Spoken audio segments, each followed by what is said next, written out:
welcome to this little vlog and welcome to Whitstable on the North Kent coast. Last week Dan and I found ourselves in need of a little bit of breathing space, so we took ourselves off to Whitstable for lunch. And as usual, I was so excited to eat my food I forgot to film it, and it looked so lovely. I even managed to buy myself a wetsuit for future paddleboarding. We then had a really lovely, bracing, windy walk along the seafront, enjoying looking at the beach huts, and I always get very excited when I find a spot of yarn bombing, especially if there's a lot of crochet involved.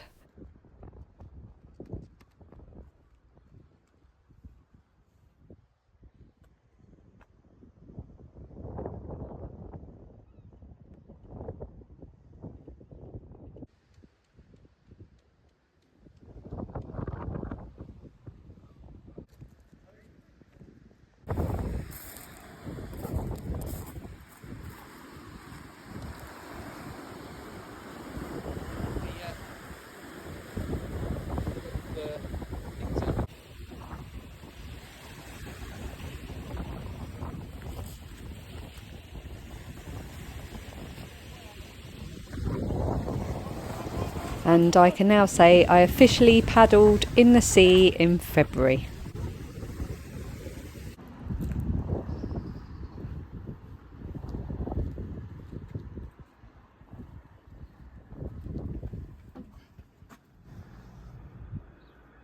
Oh, that's the cutest thing ever.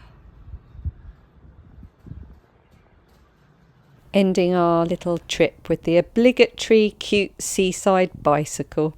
This is a really awkward angle because I'm going to have to dip like this, but hello and welcome to this little vlog. All hell has just broken loose in the last 5 minutes. I set up the camera and just as I was about to film, the window cleaners did their trick of turning up just as I pressed record, so I had to stop and sort them out. Now the window cleaner's outside the front talking to my friend who's out walking her dog, who's talking to someone else who's out walking their dog, and then someone else who I didn't recognise stopped with their dog. So now there's a whole load of people standing right outside the window making a fuss over dogs and chatting. It's nice, isn't it? It makes you feel like you're part of a little community when you sort of look out the window and you go, oh, there's Chris, there's the window cleaner, you know, and you sort of recognise everyone. Just me. Anyway, I've spent the morning getting myself kind of reset and organised. As you can see, probably here, got a big pile of Barbie DVDs here. We are having the declutter and clear out to end all declutters and clear outs. Phoebe, my youngest daughter, who is 12, wants her room redecorated. She wants it to be a bit more grown up. She'll be 13 this year. So we've been changing some of her furniture up, selling some of it on eBay, using that money to buy her like a new desk, a new bed and so on. And it's involved a lot of clearing out of old toys and paraphernalia. So I currently have a whole load of stuff here on the floor because she would just chuck it all away. Oh, I don't need that anymore. Donate that to the charity shop. But you need to sort through it. Some of it's good for donations, some of it you need to sort of take apart and recycle and so on. So it kind of goes through a process, sort of she decides it's going to go out and then I process it to where it's going to go in the most ecologically reusing friendly way, if any of that makes sense. So I've had a lot of that to do. We've also got boxes and boxes of Lego, which Dan is working through, making sure all the sets have got the right parts because we're going to be selling a lot of Lego. So it's been that kind of morning. I've been making lists and now I'm going to sit down. I've got my 2 books here that I use, my podcast book and my vlogging book. I've got a load of notes to make here just to get stuff out of my head, to know what I'm talking about in my next knitting and crochet podcast and what I want to cover, you know, over the next few weeks, months in vlogs so that I don't forget. I get very overwhelmed when things are stuck in my head. So writing stuff down, getting them onto bits of paper and into books is a big help. It's Tuesday, by the way, and everybody is at home. Dan's upstairs working. Lilia is still in bed. It's about 10 o'clock. That's my eldest daughter, by the way, if you're new here. She goes to college. She's a performing arts student. and they've got a big show coming up. Because they've been really late rehearsing and they're doing different scenes on different days in rehearsals, she doesn't have to be in till 2 o'clock today, which she just thought was the best thing ever. So she's going to have a lie-in and then go and meet some friends for lunch before she goes to college. And my youngest daughter is at home. She doesn't seem to be very well. We're not sure what's wrong with her. She doesn't have a temperature. She doesn't have any symptoms. She's just really tired and wants to sleep. I thought she should have gone to school, but she has, true to her word, just stayed in bed in the dark, sleeping. So, I don't know. But despite everyone being here, I am on my own downstairs because everyone else is otherwise engaged upstairs. So I'm going to tidy up a bit, run the hoover around, get everything nice in case Phoebe wants to come downstairs and make a little bed on the sofa. Work through the big pile of stuff I've got down here to separate and recycle. And I thought I'd just take you along with me for this day of sort of resetting, decluttering, life stuff.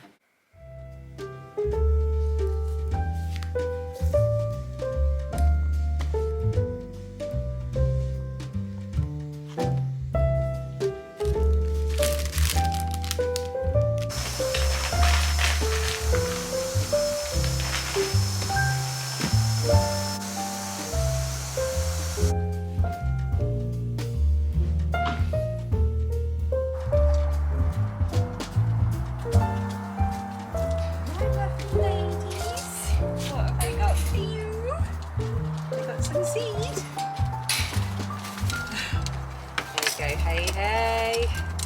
There you go, Cloud. Come on, Peg. Come on. Oh. Hey.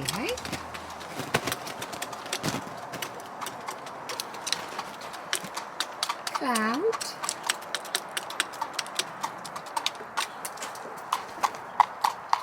And greedy Peggy.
That's the kettle just boiled. I'm not on fire.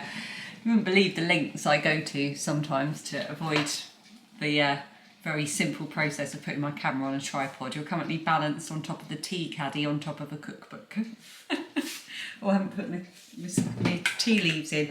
I'm going to have my afternoon cup of lapsang souchong and my afternoon inhale. Oh, I just love it so much. Just do it all day. When I was pregnant with both my girls, I had a craving to sniff rubber bands. Sometimes I even chewed them. And it reminds me, it doesn't smell like rubber bands, but it's got that same kind of hit on my nose, I don't know, receptors. I shouldn't reveal these things. Anyway, I'm making my afternoon cup of lapsang souchong, which takes 3 minutes to brew. So I thought I'd chat to you quickly. I framed a finished needlepoint and I'm really pleased with it. So I'm looking forward to showing that off and talking about that properly on my next podcast. And I have spun up, no, I haven't spun it up. What have I done? Spinning would be a lot more involved. Wound up. I have wound up some yarn for a couple of projects, a crochet project and a knitting project that I've had niggling at me for ages that I want to get started. So I might go and sit down with my cup of tea in front of the fire with Phoebe for an hour or so and get started on that. I also got some happy mail today. Well, happy because I knew it was coming and it arrived nice and quickly. I've been ordering some yarn to experiment with for my Christmas jumper that I'm going to be making, which is also something I've been talking about over on my other channel. So I've just received this sandness scarn and I ordered 3 colours to do a little swatch with. And I'm really loving them. I'm thinking my Christmas jumper might be in this green with colour work in this very, very light grey. But that will be a discussion on my next Christmas jumper video over on Little Drops of Wonderful. Right now, I'm going to make tea, not Christmas jumpers. Go to him. Once he sings, you kiss him, and then we can get out of this madhouse.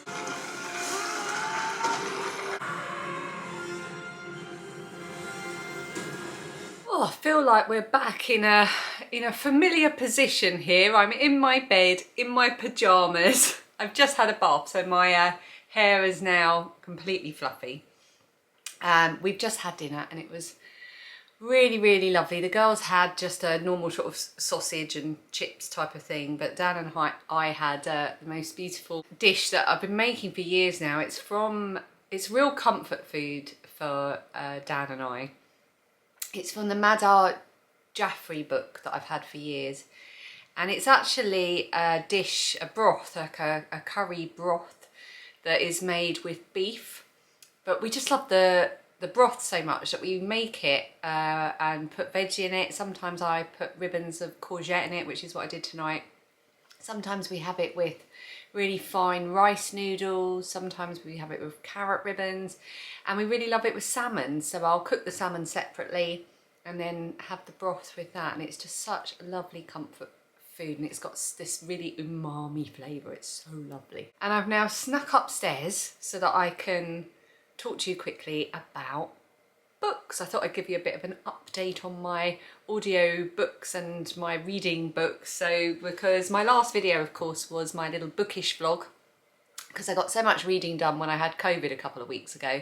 And then we had the most wonderful trip out to a fabulous secondhand bookshop in Rochester. And I just want to say thank you. I'm a bit behind on comments at the moment because of the COVID, but your recommendations for books or just telling me what you're reading and audiobooks and booktubers that you watch have just been wonderful. So I'm hoping to spend some time over this week going through those comments properly, and I always make a little list on my phone in my notes section of recommendations, and I've actually got a private list on my Amazon where I save all the books that viewers recommend for me for later. But anyway, so when I last left you waffling on in the last vlog, I just finished The Great Gatsby, which I'd read having finished The Big Over Easy by Jasper Fforde, and I was just starting The Fourth Bear, which is the follow-up book to The Big Over Easy. Can you hear my stomach? I say this every vlog at the moment, don't I? My plumbing is slightly unusual because I have a J pouch, because I have no bowel. So sometimes it gurgles and it's really loud. That's why I don't like sitting in quiet meeting rooms. Anyway, We're not in a meeting now, it's just you and me. We're just in my bed. There's nothing weird about that at all. So the Fourth Bear, as you can see, I have not been reading as quickly as I did that the first book when I was in bed all week. But it has really planted a seed in my mind for how I'd love to know how long it takes me to just sit down and read a book. Because I think once I know that, I'll be able to sort of see in my mind's eye how I can complete reading the books that I want to read. So what I might do, this might be good for a vlog actually, I might do pick a book and see if I can like read it over the course of one day, like fob off everything else, housework and the likes, and see how much I would get read in a day if I just did nothing but read. That sounds like a pretty epic day, just drinking tea and reading. So I'm looking forward to getting into bed later and reading a few more pages of that. I'm really enjoying it so far. I just love how silly it is. It's all based in a world, it's our world, but the sort of the line between what is fiction and what are book characters and real people, or nursery rhyme people and real people, is very blurred or non-existent. It's hard to describe. Basically, I say it's hard to describe and then fail to describe it. Moving on. My audiobooks. When I last spoke to you, I don't think I'd finished a terrible audiobook. I can't remember what it was called. It was really rubbish. And then I started Miss Benson's Beetle by Rachel Joyce. I previously listened to 3 of her books. I listened to The Unlikely Pilgrimage of Harold Fry, read by the brilliant Jim Broadbent, who's actually going to play Harold Fry in the film that they've made of the book. I cannot wait. Dan's now listened to it as well, and he's going to listen to the sister book, which is the Love Song of Miss Queenie Hennessy, and that was read by... who was that read by? Celia Imrie. And then I listened to the very short little novella, which was the Maureen Fry book, and that was read by oh my goodness, I can't remember my own name at the best of times, let alone other people's. She's in Downton. Penelope Wilton, all amazing. And now I've just finished Miss Benson's Beetle, read by the brilliant Juliet Stevenson. I loved all of them. I think I can officially say I am a Rachel Joyce fan, but now I would like to read one actually. So I'm going to order her book called Perfect, and I'm going to read it. I'd like to see how it feels to read it rather than having it read to me. Although I have to say all 4 of the books that I've now listened to have been completely brought to life and added to by the brilliant narration. And Miss Benson's Beetle, which I finished yesterday in tears, was no exception to that. It was beautiful. It was not the book that I expected it was going to be. I don't know why I expected it to be anything different or had any expectations of it at all. I didn't know much about it other than the blurb on the back. It is the story of Marjorie Benson. She's a school teacher who's my age in the 1950s, and she's just lived at this sort of half life, and you get a bit of a background of what's happened to her in her childhood and some tragedy that she suffered. And one day she just sort of, something inside her shifts and she leaves her job and decides to go and look for this never before discovered golden beetle in New Caledonia. And she needs an assistant, so she puts out an advert for an assistant and tries to find someone, and at the last minute she's joined by Enid Pretty. And the story really is about the adventure that they both embark on together, both their stories, as they travel across the world and get to know each other on the way and come up against obstacles and challenges, both in their journey but also in what they've kind of left behind in their lives and how they're dealing with that, and how they bring out different sides of each other, in particular the effect I think that Enid has on Marjorie. Yeah, it's a beautiful story. and I loved it. And I've now started a non-fiction book. I have started Menopausing by, sorry about the terrible lighting by the way. I turned up the aperture a bit so I look really bright, which is good because it's kind of blowing out the dark circles under my eyes, but it's also a bit terrible, but it's dark outside, so I did what I could, so at least you can see me. Yeah, so I've started a new audiobook. I have started Menopausing by Davina McCall, along with various other medical folk and contributions from various people, because I have been suffering from all kinds of things, and I've been talking to some female friends, and quite a few of them have recommended this book. And I like to listen to audiobooks because it means I can really listen to them as I'm going about my day or when I'm driving to and from work. And I like Davina McCall's voice. It's a very familiar voice if you're in the UK. And I listened to the sample and I really like the way she read it. So I started listening to that today whilst I was cooking dinner for about half an hour. And yeah, I am really, really enjoying that. I will be 46 this year. Until about a week ago, I thought I was going to be 45 this year, and then I realised I'd worked it out wrong because I have to count backwards now because I can never remember how old I am. And yeah, turns out I'm actually 46. So I'm right in the kind of average age for when perimenopause starts. So yeah, highly recommend it if you're about my age or my age and up basically, and you are experiencing anything like that. It's a really, really good book. Particularly if you're in the UK, because obviously it references medicines and other things and treatments that are available in the UK. I have been waffling on. My screen says 12 minutes, so I'm going to have to edit that down. So I hope you've enjoyed this little vlog of what feels to me to be very little day. Just a little day, you and me, pottering about the house, doing a bit of crochet, a bit of cooking, a bit of tidying, and a bit of chatting about books. That's it. Quite a nice day really, and I'll see you next week for the next one.